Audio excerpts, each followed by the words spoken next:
Hi hello, ये मेरा YouTube का सेकंड वीडियो है और ये वीडियो में मैं अपनी जो नॉलेज है वो शेयर करना चाहूँगी अबाउट सेल्फ ड्रॉप मतलब अपने आप से पढ़ाई करके फिर नीट का पेपर अटेंड करना। अब अगला नीट 2027 में होगा, मई के टाइम होगा। तो अभी जो टाइम है उस टाइम में या तो आप कोचिंग ज्वाइन कर सकते हो ऑनलाइन या ऑफलाइन, या फिर आप खुद से पढ़ सकते हो।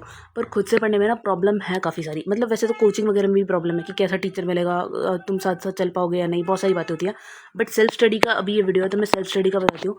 सेल्फ स्टडी में तुम कैसे कर सकते हो, देखो मेरे को, मैं क्यों ये वीडियो बना रही हूँ क्योंकि ना मुझे खुद भी नॉलेज है। मैंने अपना पहला ड्रॉप लिया था 2025 के लिए, जिसमें मेरे 430 मार्क्स आए थे और 2024 में मेरे 550 मार्क्स आ रखे थे। तो तुम कंपेयर कर लो कि कितना मार्क्स का जंप हुआ है। कुछ भी नहीं हुआ, मतलब ठीक है 25 का पेपर हार्ड था तो बराबर ही मानो, ज़्यादा कुछ जंप वंप नहीं हुआ।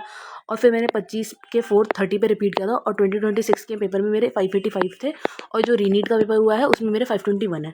तो तुम इसमें भी देख सकते हो कि इसमें मार्क्स इंक्रीज़ हुआ है, क्योंकि अगर रीनीट भी देखे तो वो 25 के बराबर ही था, तो भी मेरा मार्क्स ठीक ठाक इंक्रीज़ हुआ है। थोड़ा बहुत और हो जाता तो कट ऑफ भी क्लियर एकदम कंफर्म होता। अभी बाकी मैं वेट करूँगी कि क्या है, देखते हैं काउंसलिंग वगैरह का। ठीक है। तो जो सेल्फ स्टडी करना है ना, इसका मतलब कोई बैच नहीं लेना ऑनलाइन या ऑफलाइन।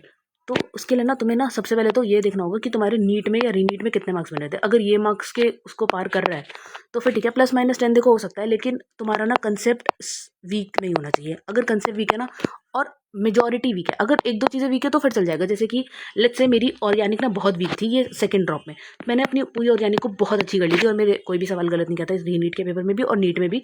तो अगर तुम्हारी ऑर्गेनिक जैसे वीक है बट तुम्हारा बाकी सब ठीक है तो तुम कर लोगे। अगर तुम्हारे फिजिक्स में दो तीन चैप्टर हैं जो वीक है, जैसे मेरा भी था, तो ऐसे ना पता होना चाहिए कि क्या वीक है। अगर थोड़ा पोर्शन वीक है तो फिर ठीक है, कोई दिक्कत नहीं है। बट अगर ज़्यादा वीक है ना तो फिर प्रॉब्लम आएगी।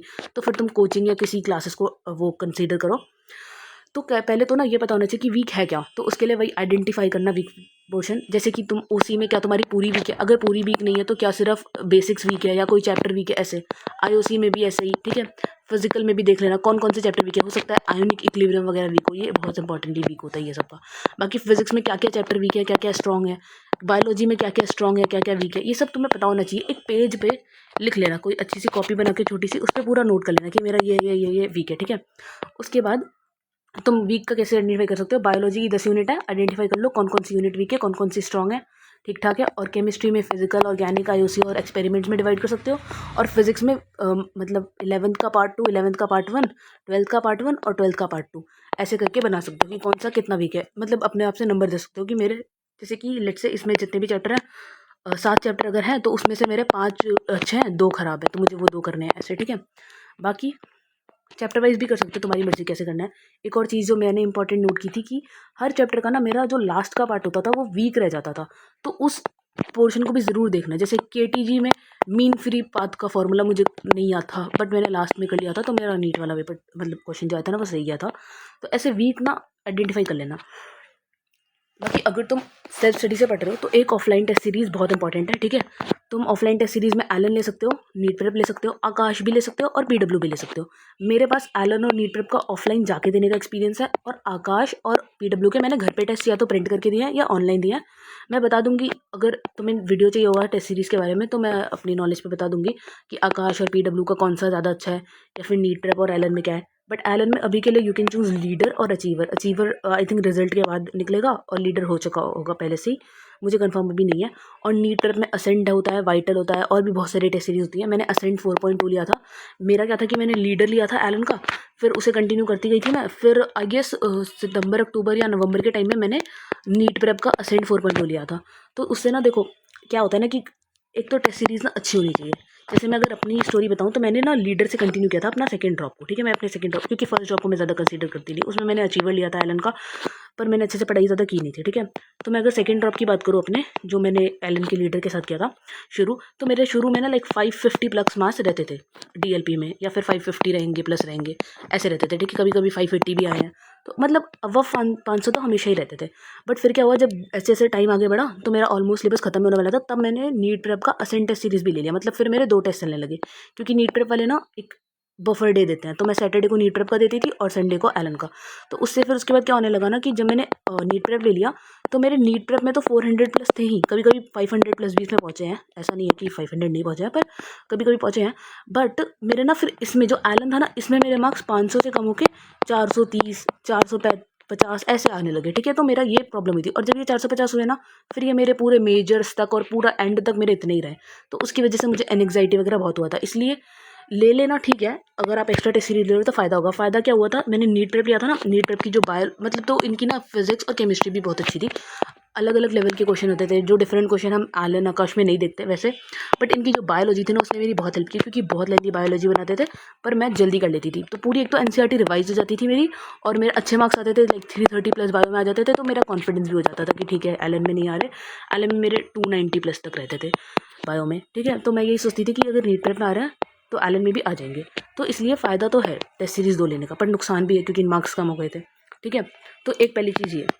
दूसरी चीज़, आई डोंट नो मैंने आगे लिखा है या नहीं, दूसरी चीज़ ये ना कि अपना जो टेस्ट का नंबर देना ना, मतलब कि रिजल्ट किस पाएगा, वो अपने पेरेंट्स पे देना। देखो ये गलती मैंने की है, ठीक है। फर्स्ट ड्रॉप में मैंने अपना नंबर दिया था, फिर मैं उन्हें नंबर नहीं बताती थी और मेरे नंबर कम होते थे और मेरी अकाउंटेबिलिटी बिल्कुल गिरती जाती थी। इस ड्रॉप में मैंने ऐसा नहीं किया था, अपने पापा को नंबर दिया था। तो जब भी रिजल्ट आता था अच्छा या ख़राब उन तक पहुंचता था, तो मुझे थोड़ा रहता था कि ठीक है, फैमिली भी देखेगी तो परफॉर्म करना है, ठीक है। तो एक इसमें एक चीज़ और ऐड कर लो, अपने टेस्ट में नंबर पेरेंट्स का लेना, ठीक है। बाकी मैं आगे बताती हूँ। डाउट क्लियर करना ना, इसमें सेल्फ स्टडी में बहुत बड़ी प्रॉब्लम होती है, जो मेरे साथ भी हुई थी। तुम क्या कर सकते हो, एआई का यूज़ कर सकते हो। वैसे मेरा एआई के साथ एक्सपीरियंस बहुत अच्छा नहीं रहा, मैं चैट जीपीटी का यूज़ करती थी और ऑलमोस्ट सवाल वो गलत ही बताता था। मैंने फिलो ऐप का सब्सक्रिप्शन लिया था, तुम वो यूज़ कर सकते हो, अच्छा ऐप है, आ जाता है। बाकी तुम अलग अलग टीजी चैनल ज्वाइन कर सकते हो, बट वो थोड़ा डिस्ट्रैक्शन से भरा होता है क्योंकि लोग बात करने वगैरह लगते हैं। तो मेरा टीजी भी ज्वाइन कर सकते हो। मैं कोशिश करूँगी कि मैं सबके डाउट्स क्लियर कर पाऊँ, जितना मुझे आता है। ऑब्वियसली सब नहीं आता, पर जितना भी आता है। बाकी एक चीज़, हेल्थ बहुत ख़राब हो सकती है एक्सपीरियंस ये नहीं लिखना चाहिए था मुझे। मुझे लिखना चाहिए था कि हाँ, ख़राब हो सकती है, हेल्थ का थोड़ा ध्यान रखना, क्योंकि मेरे साथ इस ईयर में बहुत प्रॉब्लम रही। शुरू से जब मैंने स्टार्ट किया था तभी से मुझे नज़ल इन्फेक्शन हुआ, और वो आज भी चल रहा है। इवन मैंने अभी भी अपनी दवाई कराई है, वो कान तक भी फैल चुका है। तो हेल्थ का बहुत ध्यान रखना। प्रेशर बहुत रहेगा क्योंकि एक्सपेक्टेशन दिखेगी, अगर सेकेंड ड्रॉप है, थर्ड ड्रॉप है, फर्स्ट भी ड्रॉप है, तो अकेले रहोगे ना तो कॉन्फिडेंस भी खत्म होता रहेगा, और कॉन्फिडेंस बढ़ता भी रहेगा। दोनों चीज़ें होंगी। कॉन्फिडेंस खत्म क्यों होगा, क्योंकि ना तुम्हें मतलब कुछ पता नहीं है कि कहाँ से मुझे करना है, कैसे करना है, सब कुछ तुम्हें खुद मैनेज करना पड़ेगा। और कॉन्फिडेंस डाउन इसलिए होगा क्योंकि कॉन्फिडेंस बढ़ेगा इसलिए क्योंकि आसपास तो कोई है नहीं। अगर मेरे 500 भी नंबर आ रहे हैं तो मुझे लगता था अरे टेस्ट तो बहुत हार्ड है, मैं तो कर ही लूँगी। तो ऐसे करके ना होता है, इसलिए टेस्ट सीरीज़ लेना भी बहुत इंपॉर्टेंट है। तो इसलिए अगर तुम्हारा कॉन्फिडेंस वाली चीज़ है तो साथ में अगर रहना है लोगों के, तो you can join TG channel. मेरा भी टीजी ज्वाइन कर सकते हो, और बाकी भी बहुत सारे लोग कर सकते हो। बहुत सारे क्रिएटर्स हैं जो लाइक नीट की तैयारी करते हैं, वो उनकी तुम चैनल्स को ज्वाइन कर सकते हो। लेकिन ना एक चीज़ ध्यान रखना कि डिस्ट्रैक्शन कभी भी ना हो, मतलब किसी से बात करने के चक्कर में तुम्हारा टाइम ना वेस्ट हो।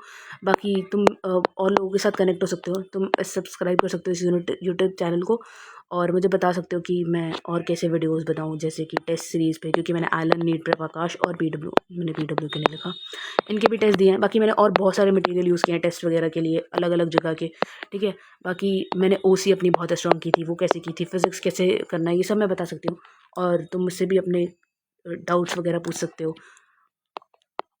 बाकी thank you, subscribe to the channel if you like the video. Bye bye.